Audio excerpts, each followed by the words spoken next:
할렐루야.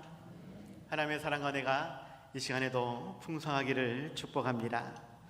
넘치는 그리스도의 사랑 안에서 영광의 풍성함을 따라 내게 주신 사랑과 은혜, 나에게 주신 힘과 능력, 이것으로 하나님의 일꾼이 되게 하셨다. 그 일꾼된 자가 온전히 교회를 세워가야 할 것이고 땅끝까지 복음을 전파해야 할 것인데, 하나님은 이러한 일을 위해 우리를 부르셨다라는 것을 기억하시기 바랍니다. 오늘 말씀의 제목이 교회를 섬기게 하시는 하나님인데, 하나님께서 우리를 교회를 섬기도록 우리를 부르셨다라는 것이죠. 그리고 그 분량대로, 선물의 분량대로 은혜를 주심으로 즐거이 헌신하며 하나님께 드릴 풍성한 열매를 맺게 하신다라는 것입니다. 교회를 섬기는 사람, 우리가 되어야 하겠는데, 예수님은 특별히 큰 자가 되려고자 한다면 더욱 섬기는 자가 되라라고 말씀하셨습니다. 하나님께서 원하시는 섬김의 모습이 무엇인지, 또 우리가 감당해야 될 사명이 무엇인지 다시 한번 살펴볼 수 있기를 바랍니다. 오늘은 특별히 전도여별 모임이 있는 날입니다. 첫 시간에는 그래도 좀 많이 모였던 것 같은데 갈수록 숫자가 줄어들고 있음이 마음이 아픕니다. 억지로 어쩔 수 없이 모이는 것이 아니라 더욱 즐거이 모여서 즐거이 헌신하며 하나님의 교회를 아름답게 세워갈 수 있는 우리가 되어야 하겠습니다. 이를 위해 더욱 교회를 섬기게 하시는 하나님, 그 하나님의 마음을 헤아릴 수 있는, 더욱 내가 감당할 부분이 무엇인지 생각해 볼 수 있는 이 시간이 다들 되시기 바랍니다. 두 가지를 말씀을 드리고자 합니다. 첫 번째로는 교회를 섬기기 위해 하나님께서 우리를 부르시고 그 부르심에 합당히 행하라 라고 명령하시는 하나님의 마음을 헤아릴 수 있어야 한다라는 것을 기억하시기 바랍니다. 하나님께서 특별히 우리를 부르시고 사명을 주셨는데, 그러한 사명에, 그러한 부르심에 우리가 합당히 행해야 할 것이다. 그런데 인간적인, 세상적인 어떠한 이유로 인해 그것을 온전히 감당하지 못할 때에 하나님의 마음이 어떠하겠는가라는 것입니다. 오늘 보면 1절에서 그러므로 주 안에서 갇힌 내가 너희를 권하노니 너희가 부르심을 받은 일에 합당하게 행하여 라고 말씀하고 있습니다. 특별히 사도 바울은 에베소서 말씀을 기록할 때에 창세 전부터 우리를 예정하셨다, 예수 그리스도를 통해 구원을 얻게 하셨다라고 말씀하셨는데, 교회를 섬기기 위해 하나님께서는 창세 전부터 우리를 예정하셨고 그 예정 가운데서 우리를 부르셨다라는 것입니다. 특별히 에베소서 말씀을 크게 두 부분으로 나눌 수 있다고 합니다. 1장부터 3장까지, 지난주 말씀까지 하고 그 다음에 4장부터 마지막 6장까지를 나눌 수 있다라고 주석가들은 이야기하는데, 1장에서 3장까지는 교리편으로 성도들의 신분 혹은 지위를 말해준다라고 하였습니다. 특별히 2장에서 허물과 죄로 죽었던 자, 본질상 진노의 자녀였다라고 소개하죠. 하지만 하나님의 사랑으로 다시 살리시고 우리를 하늘에 앉게 하신다. 그래서 우리는 하늘나라의 시민이고 하나님의 권속이 되었다라고 지난번에 말씀드렸습니다. 3장에서는 이것이 유대인이나 헬라인이나 이방인이나 모두에게 동일하게 적용되는 그리스도의 사랑이다라고 말씀하시면서 그 사랑이 얼마나 크고 넓은지, 그 너비와 길이와 높이와 깊이를 깨닫도록 권면하고 있다라는 것이죠. 그 사랑으로 우리를 부르셨는데, 부르셔서 무엇을 하기를 원하시는가? 4장부터 6장까지 성도의 생활의 실천적인 그러한 방안, 그리스도인이라면 어떻게 살아야 할지를 구체적으로 말씀하고 있다라는 것이죠. 그 중에서 가장 먼저 말씀하는 것이 오늘 본문 2절과 3절에서 모든 겸손과 온유로 하고 오래 참음으로 사랑 가운데서 서로 용납하고 평안에 매는 줄로 성령이 하나가 되게 하신 것을 힘써 지키라 라고 말씀하고 있는 것입니다. 교회를 섬기기 위해 부르심에 합당히 행해야 될 것인데 그 부르심에 합당히 행하는 모습이 겸손과 온유, 오래 참음과 사랑 가운데서 서로 용납하는 것, 어찌하든지 평안에 매는 줄로 성령이 하나 되게 하신 것을 힘써 지키게 하는 것이 부르심에 합당히 행하는 우리의 모습이다라는 것입니다. 그런데 그러한 모습을, 그러한 행위를 온전히 행하지 못한다라면 하나님의 마음이 어떠하겠는가라는 것입니다. 물론 서로 의견이 충돌할 수 있습니다. 서로의 생각이나 서로의 방법이나 서로의 기대가 다를 수 있습니다. 어떻게 보면 이것은 어쩔 수 없습니다. 왜냐? 우리가 살아오던 모든 삶이, 환경들이 다 다르기 때문에 신분도 다르고 지위도 다르고 지식도 다르고 능력도 다르고 얼굴 생김새도 다르고 키도 다르고 몸무게도 다르고 아무튼 다 다릅니다.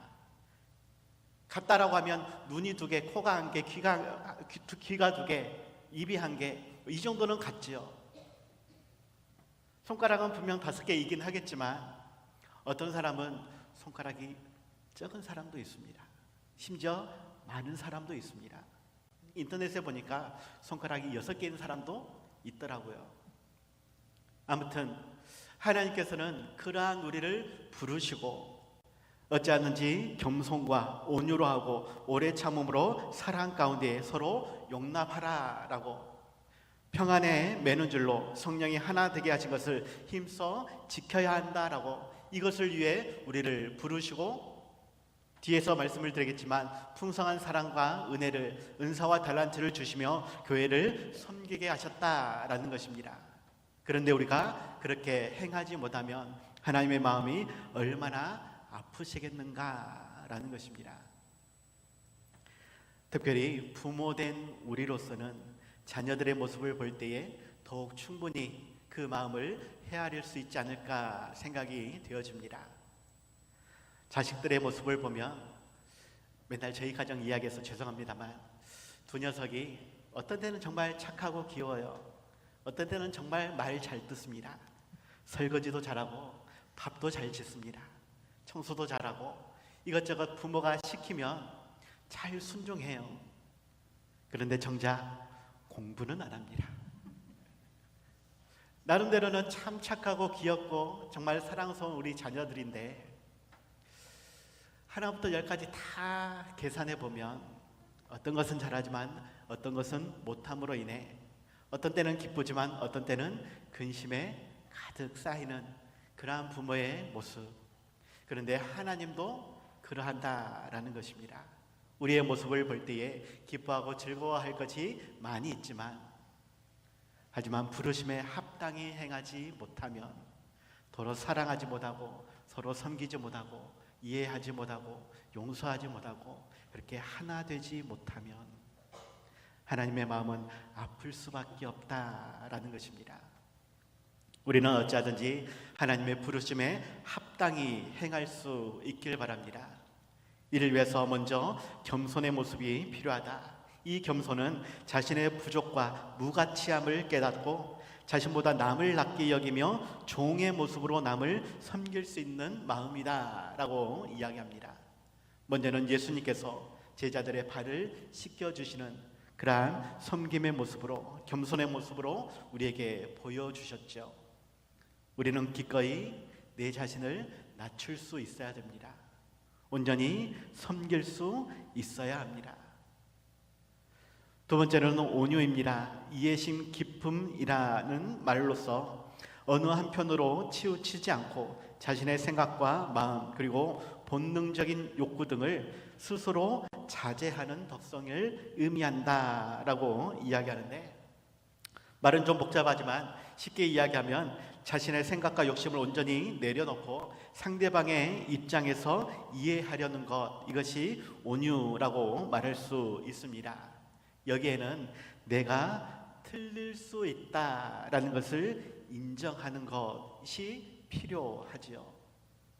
내가 틀릴 수 있기 때문에 상대방의 말을 더 존중히 듣고 이해하고 그 사람의 생각에서 모든 것을 살펴볼 수 있는 그러한 세심함이 필요하다라는 것입니다. 더욱이 인간적인 세상적인 관점에서는 내가 좀 똑똑하고 내가 좀 잘났으면 상대방을 평가할 때에 내 말이 맞고 상대방이 틀렸어 라고 인간적인 세상적인 관점에서는 판단할 수는 있을 수 있습니다. 그런데 제가 말씀을 드리고자 하는 것은 하나님의 뜻을, 하나님의 마음을 우리가 과연 얼마나 알 수 있겠느냐, 그 하나님의 판단에서는 우리는 틀릴 수 있다라는 것을 인정해야 한다라는 것이죠. 제가 계속 새벽 예배 때 욥기 말씀을 나누고 있습니다. 세 친구와 욥의 이야기가 계속 이어지고 있는데 욥의 세 친구들은 욥을 위로하기 위해서 먼 곳에서 찾아왔습니다. 일주일 동안 욥과 함께 땅바닥에 주저앉아서 울며 통곡하며 왜 하나님 이래야 됩니까? 하면서 욥을 위로하였죠.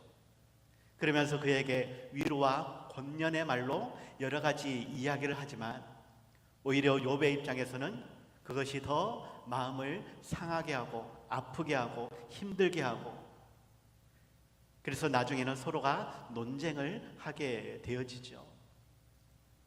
분명 처음 마음은 사랑과 위로였는데 나중에는 네가 잘났냐 내가 잘났냐 싸우게 되더라라는 것입니다.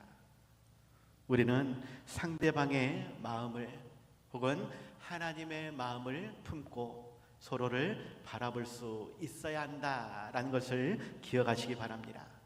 그럴 때에 내가 틀릴 수 있다라고 하는 것, 그러한 온유함이 우리 안에 깃들고 그러한 마음으로 서로를 대할 수 있는 우리 모두가 다들 되시기 바랍니다. 또한 부르심에 합당히 행하기 위해서 오래 참음을 말씀하고 있는데 죄인을 대하시는 하나님의 성품이다 라고 어떠한 주석가는 소개하였습니다. 죄인을 대하는 하나님의 성품이 오래 참음이다. 한두 번 참는 것이 아니라 계속해서 오래도록 하나님은 수천 년 동안 지금 참고 계시며 말세의 때를 미루고 계신다라는 것이죠. 우리는 그러한 오래 참음의 마음을 간직해야 하겠다. 어떠한 주석가는 또 말하기를 복수할 수 있음에도 불구하고 결코 복수하지 않는 정신이다 라고 소개하였습니다. 내가 힘이 없어서가 아니라 힘이 있지만 능력이 있지만 그래도 내가 참고 그대로 내가 이해하며 용서하며 그렇게 그를 받아들인다라는 것이죠. 네 번째가 이것이 확대돼서 사랑 가운데서 서로 용납하는 것이라고 말할 수 있는 것입니다. 부르심에 합당히 행하기 위해서 우리는 더욱 사랑하고 섬길 수 있는 마음, 겸손과 온유로 오래 참음과 사랑 가운데서 용납하는 그러한 마음을 가져야 한다라는 것이죠. 특별히 사랑 가운데서라고 말씀하고 있는데 고린도전서 13장에서 사랑의 모양이 어떠한지를 소개하고 있습니다. 그럴 때에 13장 2절 3절에서 내가 예언한 능력이 있어 모든 비밀과 모든 지식을 알고 또 산을 옮길 만한 모든 믿음이 있을지라도 사랑이 없으면 내가 아무것도 아니요 내가 내게 있는 모든 것으로 구제하고 또 내 몸을 불사르게 내어줄지라도 사랑이 없으면 내게 아무 유익이 없느니라 라고 말씀하고 있습니다. 아무 유익이 없는 그러한 일에 내 마음을 빼앗길 것이 아니라 더욱 하나님의 부르심에 합당히 행하기 위해 더욱 겸손과 온유함으로 더욱 오래 참음으로 사랑 가운데서 더욱 용납할 수 있는 그렇게 하나를 이루어 갈 수 있는 우리 모두가 다들 되시기 바랍니다. 두 번째로는 교회를 섬기기 위해 우리 각 사람에게 은혜의 선물을 주셨다라는 것을 기억하시기 바랍니다. 오늘 보면 7절 8절에서 우리 각 사람에게 그리스도의 선물의 분량대로 은혜를 주셨나니 그러므로 이르기를 그가 위로 올라가실 때에 사로잡혔던 자들을 사로잡으시고 사람들에게 선물을 주셨다 하였도다 라고 말씀하고 있습니다. 하나님께서 우리를 선물을 주셨다, 분량대로 은혜를 주셨다라고 말씀하고 있는데 이것이 다른 말로 은사인 것이죠. 다음 주에 좀 더 구체적으로 말씀을 살펴보겠지만 오늘 본문 다음 11절 12절에서 그가 어떤 사람은 사도로, 어떤 사람은 선지자로, 어떤 사람은 복음을 전한 자로, 어떤 사람은 목사와 교사로 삼았으니 이는 성도를 온전하게 하며 봉사의 일을 하게 하며 그리스도의 몸을 세우려 하심이라 라고 말씀하고 있습니다. 성도를 온전하게 하며 봉사의 일을 하게 하며 그리스도의 몸을 세우게 하기 위해서 각 사람의 분량대로, 재능대로, 능력대로, 지혜대로 우리에게 은사를 주셨다. 이것으로 우리는 교회를 섬겨야 한다라는 것이죠. 많은 은사가 있습니다. 11절에서 이야기하는 그러한 가르치는 은사 외에도, 복음 전파의 그러한 사명 외에도 우리는 많은 은사가 있음을 성경에서 이야기해주고 있죠. 특별히 고린도전서 12장 13장에서 잘 소개하고 있는데 12장 말미에서 12장 31절에서 너희는 더욱 큰 은사를 사모하라, 내가 또한 가장 좋은 길을 너희에게 보이리라 라고 말씀하면서 13장에서 사랑의 은사를 소개하고 있습니다. 이것은 고린도 교회의 사랑이 실은 부족하기 때문에 사도 바울은 세부적으로 구체적으로 이야기하고 있다라는 것이죠. 또한 지난번에도 말씀드렸습니다. 에베소 교회에 많은 칭찬이 있지만 책망할 것이 한 가지 있다. 그것이 사랑이다. 어쩌면 우리가 살펴야 될, 우리가 간절히 기도하며 간구해야 할 것이 사랑이 아닌가 생각이 되어집니다. 고린도전서 16장 14절에서는 너희 모든 일을 사랑으로 행하라 라고 말씀하고 있는데 우리의 말과 행동이 때로는 미움과 다툼도 사랑으로 행해야 되겠다. 사랑 때문에 미워할 수도 있어요. 사랑 때문에 화가 날 수 있습니다. 여러분의 자녀들을 키울 때 그런 적 있지 않습니까? 남의 자식이면 그 아이가 어떻게 되든지 나와 뭔 상관이겠습니까? 하지만 사랑하기 때문에 미운 감정도 있다라는 것을 기억하시고 그러할지라도 사랑으로 더욱 섬길 수 있는, 그래서 하나님을 기뻐하시는 그러한 아름다운 우리 지상교회를 함께 세워갈 수 있는 우리 모두가 다들 되시기 바랍니다.